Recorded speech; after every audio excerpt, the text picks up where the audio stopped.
김웅이구나. 아유 키가 내가 더 크네. 나는 툭 넥타이 안 메고 다니다가 오늘 김웅이 입는다고 했는데.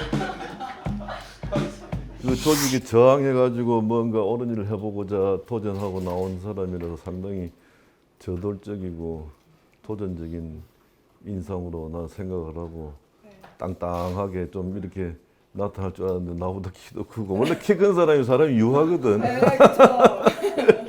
속이 없고 그렇습니다.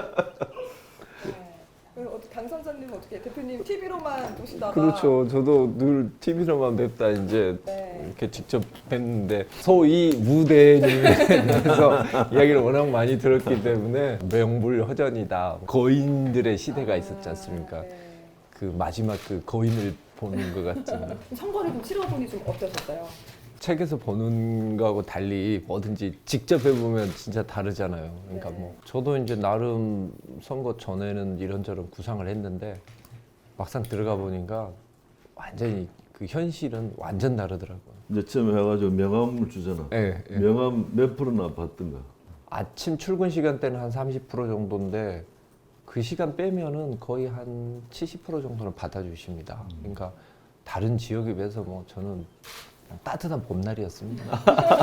내가 처음에 부산에 출마를 갔는데 명함 주니까 한 반 정도는 받고 반은 안 받아. 근데 안 받을 뿐만 아니라 보고 그냥 국에서 내버린 사람도 많고 어떤 사람 막 쫙 잡아쬐는 사람도 있고.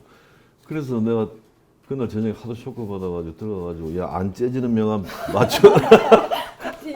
코팅하는 거 그런 적도 있었어. 거기서 자주는 난 많이 봤거든. 결국 이제 유권자 심리라는 것이 너 임마 당선되면은 4년 동안 코빼기도 안 보이고 네가 잘나서 당선된 것처럼 착각 속에 빠져서 행동할 텐데 선거 기간 동안이나마 너 이 짐에 좀 넣어야 되겠다. 이게 유권자 심리야. 그러니까 속으로는 찍어주려고 하지만은 그렇게 막 이 짐에 놓는다고. 거기서 이제 꺾이면 안 돼. 그래서 짧은 선거 운동 기간 동안 결국은 사람을 만드는 거예요. 민주주의가 이런 거다 하는 것을 다시 한번 고민하게 만드는 그런 굉장히 소중한 시간이라고 나는 생각을 해요. 그러면 자연스럽게 두 네, 분의 정치 입문 계기를 한번 간단하게. 정치의 시작은 민주투쟁을 하면서 시작된 거예요. 이제 우리 아버지가 하는 회사가 광주에 예, 공장이 있으니까 내 옆집에 사는 광주 출신의 여성이 근데 뭐 광주에서 불 나고 말이지 여러 명 죽었다고 하는데 우리 집 불 안 났는가 알아봐 달라. 그래가지고 이제 불 안 났다. 그래서 광주의 참상을 내가 남보다 빨리 알게 돼. 그게 세상에 알려진 것은 YS 단식 이후부터 알려지기 시작.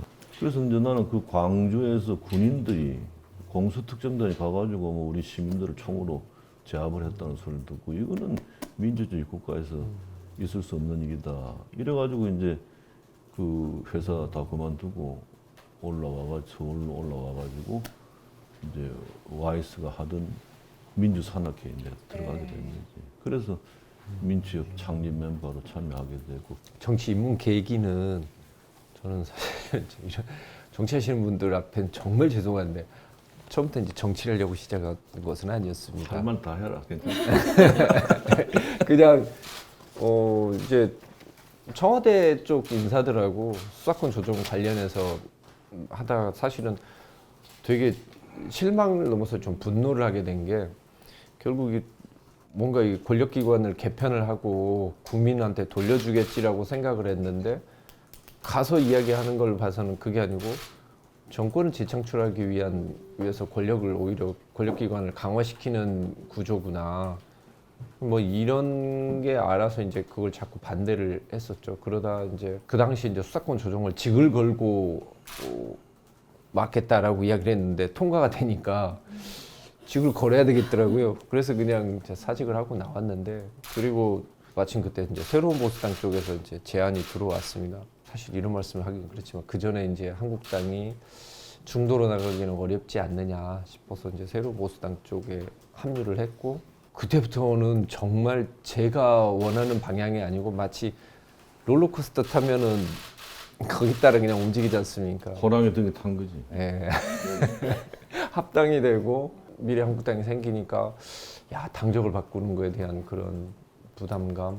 그래서 그럼 지역구로 나가는 게 어떠냐? 뭐 그럴까요? 그러다가 뭐 몇 시간 만에 결정하고 뭐 이렇게 해서 이 정부가 하는 방향이 정말 잘못됐는데 이 방향이 잘못됐다는 걸 국민들에게 알리겠다. 그 알릴 수 있는 가장 좋은 방법이 출마라고 생각을 했는데 그 목적은 못 이루고 당선만 돼버린 거예요. 아니 그러면 검사 시절에 바라본 국회의 모습은 어땠는지 좀 궁금.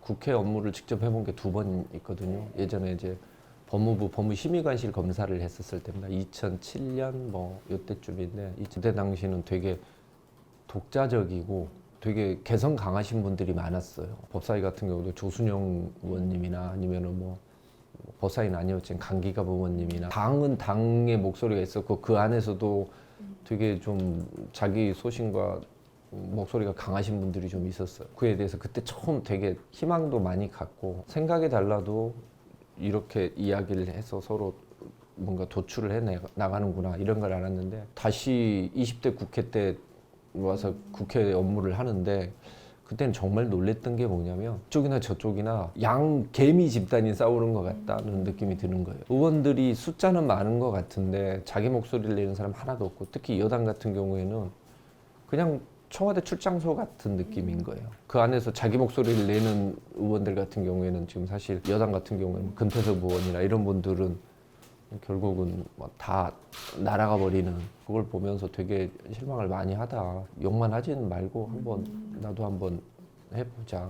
대표님은 어떻게 보세요? 20대 국회랑 국회랑 좀 많이 다른 부분도 있는 것 같은데. 나는 이제 15대 때부터 시작이 됐는데 민의의 전당이라는 것은 다수결의 원칙, 민주주의 원칙에 따라서 움직이는데 다수가 횡포를 부릴 때 이것을 몸으로 막고 저항해서 그걸 바로잡고 하는 그러한 노력이 과거에는 있었다고.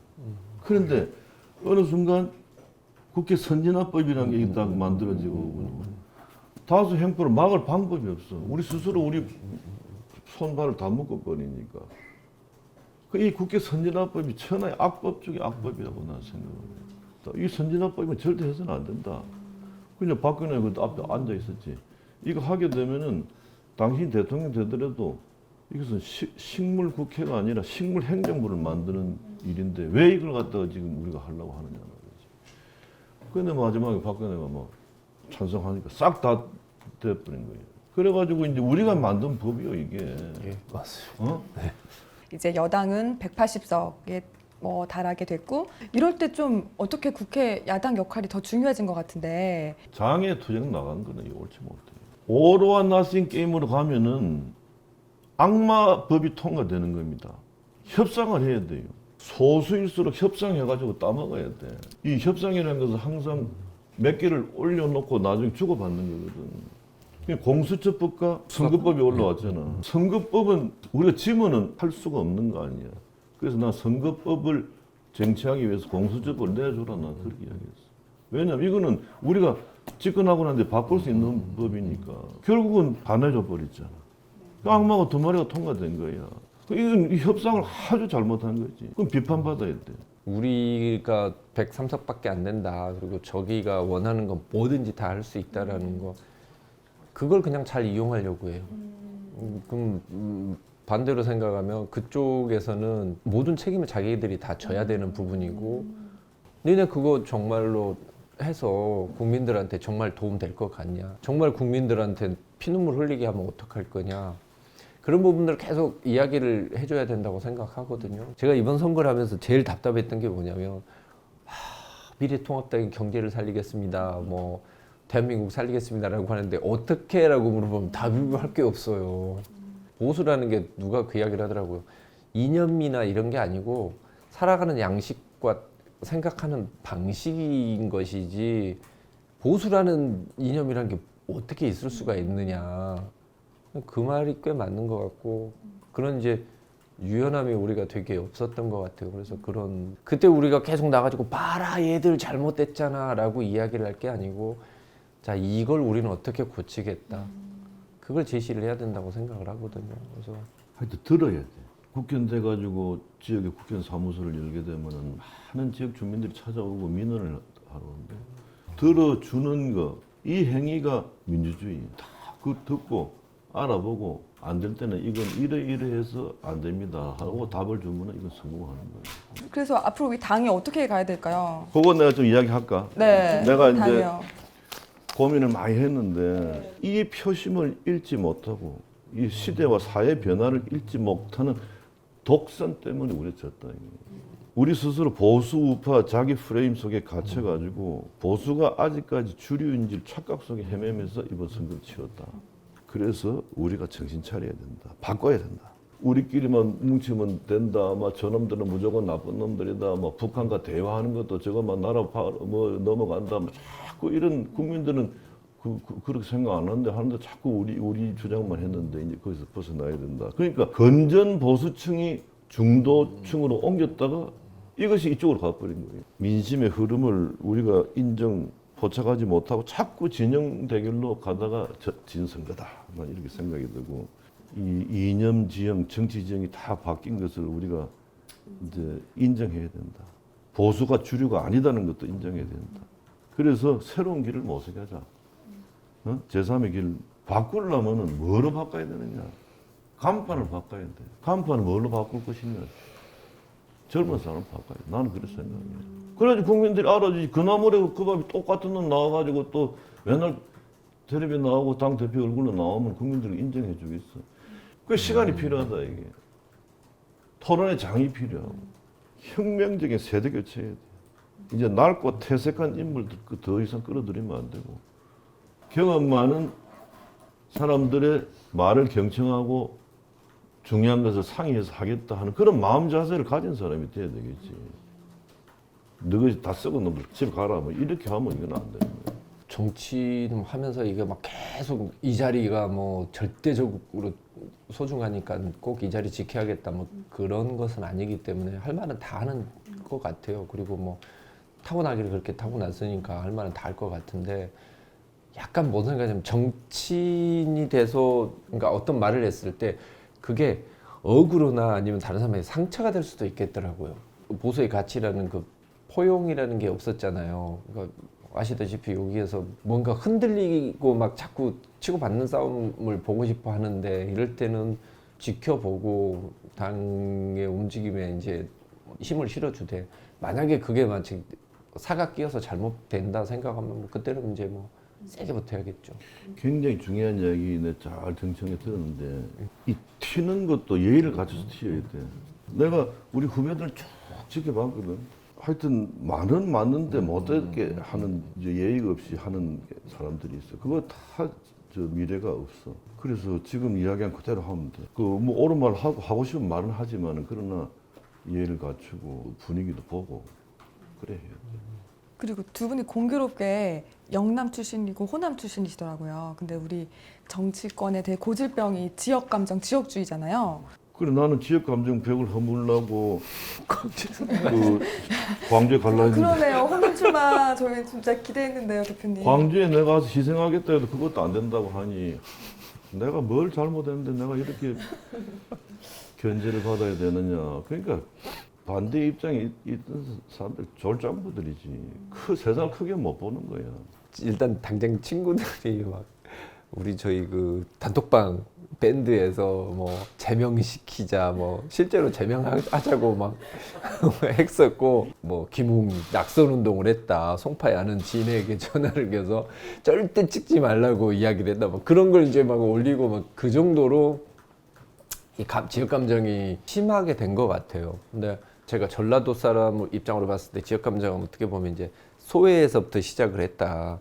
거기서 이제 정치가 끼어들면서 커졌는데 이제는 이게 이제 완전히 괴물이 돼서 이게 이미 이제 정치와 정치인을 이제 부리는 단계가 된 것 같아요. 그래서 극단적인 방법을 써서라도 뭔가 뭐 도를 없애버리든가 아니면 도를 없애면 너무 과격하고 대통령이 되면은 저 책임 총리를 반대 주면 돼. 맞아요. 그러고 지역 감정이라는 것이 이제 내가 모시던 분에 대한 또 비판도 좀 해야 되겠는데 나는 뭐 완전히 와이스의 제자지. 그 DJ 뭐 옛날에 욕은 많이 했지만 뭐 다시 내가 이성을 찾고 보니까 훌륭한 사람이었어. 이사람 자꾸. 내가 많이도 붙잡고 뒤져 욕을 많이 했어 우리 지혜가. 그래 표가 많이 나오니까. 그러니까 나쁜 짓을 많이 한 거지. 근데 얼마나 훌륭하나. 이 두 분이 손을 잡고 민주화를 갖다 했잖아. 예. 민주화 이룩하고 났는데 뭐 떡이 너 앞에 딱 오니까 뭐 또 분열돼 버렸어. 그래가지고 독재 정권 연장이 때 노태우 당선된 거지. 근데 결국 정치인들이 지역 감정 만들어 놓은 거야. 우리가 뿌린 씨앗이야. 이거 해결해야지. 그래서 내가 오하이선대 DJ 돌아가시기 전에 두 분 화해하시고 우리가 만든 이 죄를 갖다 씻어야 될 거 아닙니까? 그래, 하겠다 하고도 이제 돌아가 있어. 그래도 아직까지 이제 지역 감정이 고리 해소가 안 됐지. 그래서 이 참 진짜 우리 민족의 비극입니다. 비극인데 이제 김 당선인이 순천 출신으로 요 와가지고 이제 우리 다시 일하니까 참 잘 된 일이고 선조들이 다 춘천이가 순천. 순천 아니, 뭐 이제 저희 위로 올라가면 청도죠, 막 또. 청도 예, 청도에서 이렇게 넘어왔기 때문에. 사면판에 예, 정확히 아십니다. 맞습니다. 사면파들이 그때 청도에서 사면파 그럼 쫓겨서 학년이 이렇게. 뭐고 무슨 사면파야? 제가 71대인가 될 겁니다. 그러면 저기 저 종자 돌림인데 원래 종자 돌림해야 되는데 맞지? 예, 아버지는 권자 돌림이고 예, 권자 돌림이죠. 70대면 예, 그래. 예. 내가 권자 70. 확률이야. 조카네. 아, 예. 15대 국회 초선 의원으로서의 초심은 무엇이었는지 이제 당선자님의 초심. 나는 이제 좀 성숙한 시민의식 사회, 성숙된 사회를 한번 만들어 보고 싶다 해가지고 막 그래 했는데 그게 안 되더라. 안 되고 항상 이 중심을 세워가지고 딱 뚜렷한 목표를 가지고 해야 되는데 이게 막 휩쓸리니까 그런 거 막 겨를이 없어요. 이 모든 만병의 근원은 뭔가 하면 권력 집중이요. 제왕적 대통령제 하에서 생기는 일이에요. All or nothing 게임이니까. 저기서 대통령 가져가면 뭐 모든 걸 다 가져가 버리니까 반대당에서는 5년 동안 절치부심 저걸 망하게 해야 우리한테 기회가 온다 해가지고 사사건건 반대하는 거예요. 이거 국민들만 중간에서 녹아나는 거지. 그래서 나는 개헌을 못하고 이 국회를 갖다가 끝나는 거에 대해 정말 참 안타까워. 초심은 지금 마음일 것 네. 같은데 확실하게 바꿔보고 변화를 시켜보자. 근데 그 변화의 방향은 좀 포용하고 실용적인 그런 방향으로 좀 갔으면 좋겠고 부드러우면서도 약간 좀 또라이끼가 그런 걸 좋아하시는 것 같아요. 그래서 다른 건 몰라도 태도는 변함이 없었다라는 이야기를 듣고 싶은데 그 바른말 예의 있게 해야 돼. 예. 예의 있게. 절제된 표현을 해야 되고 유승민이가 가는 노선이 딱 맞아요. 중도 실용주의 노선. 근데 왜 유승민이 인기가 없을까? 이걸 이제 생각을 해야 돼. 왜 없습니까? 제가 보니까 되게 훌륭하시던데. 훌륭해 유승민. 근데 연락이 안 돼. 아, 연락이 안 돼서. 네. 이번 기회에 연락하시죠. 두 분 한번 모이시면 진짜 재밌을 것 같아요. 되게 재밌어요. 네. 누가 한번 만들어봐. 아, 제가 만들겠습니다. 예. 아이고. 네.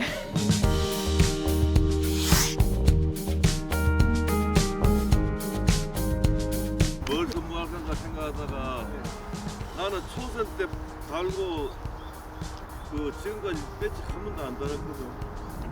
여기 당선 때막 준단 말이야. 여기 남는 게 많아. 그래서 내가 이 선불자가 저도 별로 배지를 프로포즈 하는 것 같아요.